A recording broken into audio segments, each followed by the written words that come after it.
Hey everybody, Mark Herman, aka LA Bengal fan, on Twitter, Facebook, Instagram, YouTube, repping the Bengals for the AFC Northerners. After you watch this video, I encourage you to go over and watch DGBG's video. He's got a Browns recap up on the AFC Northerners Ohio channel, so go ahead and check that out. Let's go through it. This was just typical. There was no big surprise for me today. I saw exactly what I thought I would see, so let's just go through it. Dalton is still, if you didn't see it today, he's very limited on what he can accomplish. And it's not about the offensive line. It's not about A.J. Green not being out there. It's about decision-making on the field. He's just never going to take us to the promised land.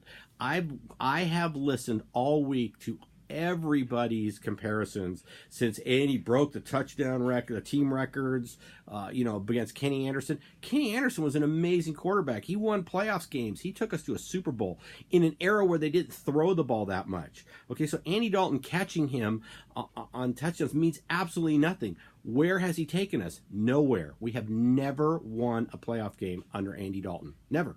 That hasn't happened. So I don't even see the comparisons. They're night and day. They're night and day. Andy Dalton's a serviceable quarterback. Kenny Anderson was a franchise quarterback. Huge difference. And you saw it today. Okay, Dalton's still very limited. Happy first drive. Happy feet. We get to the third down in the red zone. Happy feet actually takes an intentional grounding and makes the field goal longer, but we wind up with the field goal. That theme continued throughout the day. I mean, we had 3 field goals in the red zone. We had a turnover on downs in the red zone and 1 touchdown. 1 touchdown on 5 trips in the red zone is not going to get it done. We're not going to win football games. He threw behind Tate, which led to a pick 6. Almost got picked in the red zone in the third quarter. We go for it on 4th down, and he takes, and we get it to a 1st and goal from the 2. And the first play, he holds the ball too long and takes a sack. I love Andy Dalton as a person. He's never going to take us anywhere. We have got to have the first pick in the draft. We have to take Joe Burrow. I'm standing by that. We have to do this.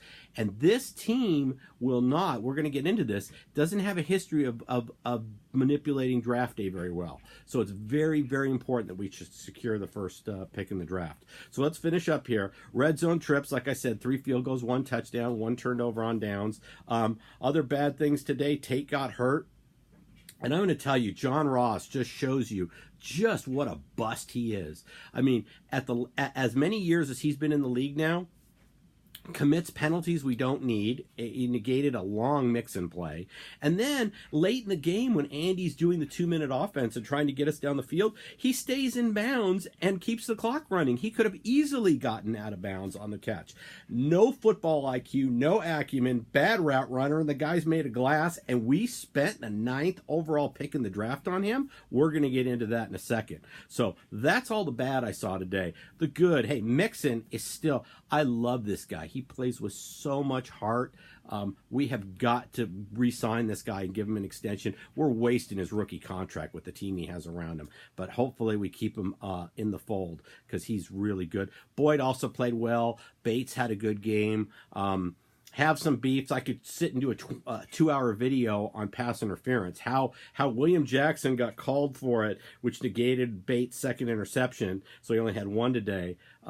And then we don't get the call on an obvious offensive pass interference. It's just, I didn't care because I wanted to lose the game today, but it still is, it's so inconsistent, and we're never going to get help from New York. So I don't know why we challenge. They hate us. So that's never going to happen. I feel like guys that are rooting for the Bengals to win games have forgotten 2017. Okay, we played a really good game against Detroit, knocked them out of the playoff run in 2017, and then had the 4th and 12. I think that's what it was, 4th and 12, with Tyler Boyd beating the Ravens. What that did was that ensured us of another year of Marvin Lewis, another terrible draft, and we found ourselves, right there at the end of the season, we basically extended careers that should have ended because of simple wins at the end of the year. So we don't want to do that. We don't want to replace 2017, replay that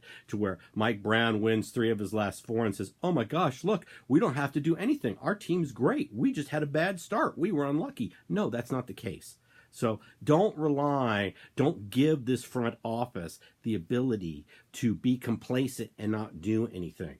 Okay, this is the front office that drafted Billy Price #1 in the first round, drafted John Ross in the first round with the 9th overall pick, drafted Cedric Ogbuehi in the first round, drafted Drew Sample last year in the second. What could we have done with that Drew Sample pick? Okay, where has he even been? What a wasted pick. So do not rely. This team needs to have the first overall pick, so we take Joe Burrow. You have them back there, and this is just going to be more of the same next year. And we're going to be having the same discussion about Trevor Lawrence next year. So let's just take Joe Burrow. Let's lose our next 3 games.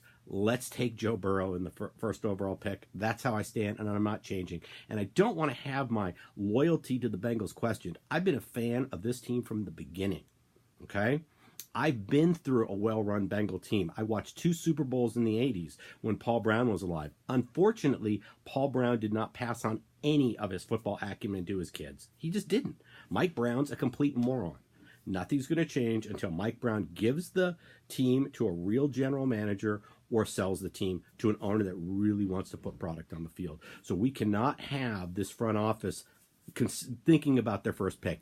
They need to draft Joe Burrow. That's where I stand on this.